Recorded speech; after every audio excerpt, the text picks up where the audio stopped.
Selamat pagi anak-anak MIS. Nah, hari ini kita kembali lagi ke materi tema 2. Nah, materi untuk hari ini kita akan pelajari tentang menyajikan isi teks eksplanasi ilmiah menggunakan peta pikiran. Nah, pada materi sebelumnya kalian sudah mempelajari tentang definisi teks eksplanasi ilmiah beserta dengan ciri-cirinya. Untuk hari ini kita akan mencari dan menyajikan informasi atau isi dari teks eksplanasi ilmiah tersebut. Nah, ada beberapa informasi yang bisa kita peroleh dari teks eksplanasi ilmiah ini. Bisa didapat dari bagian pernyataan umum, deretan penjelas, dan kesimpulan. Bagaimana caranya? Caranya ada beberapa 3 cara. Yang pertama yaitu membaca teks tersebut dengan cermat. Kemudian yang kedua, kita menemukan informasi dengan menggunakan ide pokok, lalu menemukan kata kuncinya, dan yang ketiga adalah menggunakan peta pikiran seperti ini dalam bentuk ide pokok. Nah, di sini Miss Tami mengambil contoh teks yang ada di buku cetak halaman 33 yang berjudul Kotak Pendingin Multifungsi. Nah, ini adalah contoh dari bentuk peta pikirannya. Peta pikiran di sini bisa kami buat dalam bentuk ide pokoknya saja, jadi tidak dalam bentuk kalimat pertanyaan.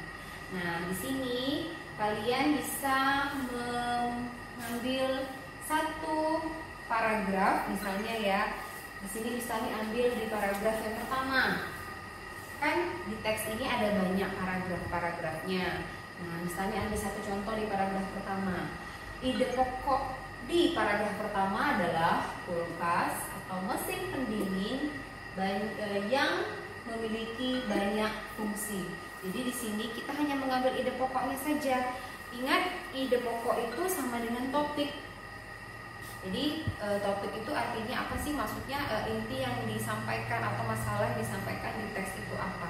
Jadi itu yang kalian buat di peta pikiran ini. Di setiap paragraf ini biasanya punya ide pokok. Oke? Nah, kemudian kita lanjut ke bagian D. Menggunakan kalimat efektif dalam teks eksplanasi ilmiah. Nah, di dalam teks eksplanasi ilmiah kita juga harus memperhatikan kaidah kebahasaan. Nah, jadi saat menulis teks eksplanasi ilmiah yang diperhatikan yang pertama adalah kalimat efektif. Apa itu kalimat efektif? Kalimat efektif itu adalah kalimat yang sesuai dengan kaidah kebahasaan Indonesia yang baik dan benar. Nah, di sini ada beberapa syarat kalimat efektif yang baik. Yang pertama, harus minimal ada subjek dan predikat di dalam kalimat tersebut. Jadi, minimal kalimat yang baik itu terdiri dari 2 unsur, yaitu subjek dan predikat. Kemudian, yang kedua adalah menggunakan kata baku. Kata baku adalah kata-kata yang sesuai dengan Kamus Besar Bahasa Indonesia atau KBBI. Yang ketiga, tidak bertele-tele atau boros. Jadi maksudnya di sini dalam menuliskan sebuah kalimat, penggunaan kata-katanya juga harus diperhatikan. Artinya apa? Misalnya pada contoh kalimat, banyak pohon-pohon di sekolah kami. Banyak pohon-pohon di halaman sekolah kami. Pohon-pohon itu kan sudah banyak, jadi tidak boleh lagi tulis kata banyak. Jadi kalau misalnya mau menulis pohon-pohon, kata banyaknya dihilangkan, atau banyak pohon yang satu dihilangkan. Lanjut, terakhir adalah tidak bermakna ambigu. Ambigu artinya adalah menimbulkan makna lebih dari satu. Oke. Kemudian yang tak kalah penting diperhatikan adalah masalah ejaan. Ejaan di sini berkaitan dengan apa saja? Yang pertama adalah penggunaan tanda baca.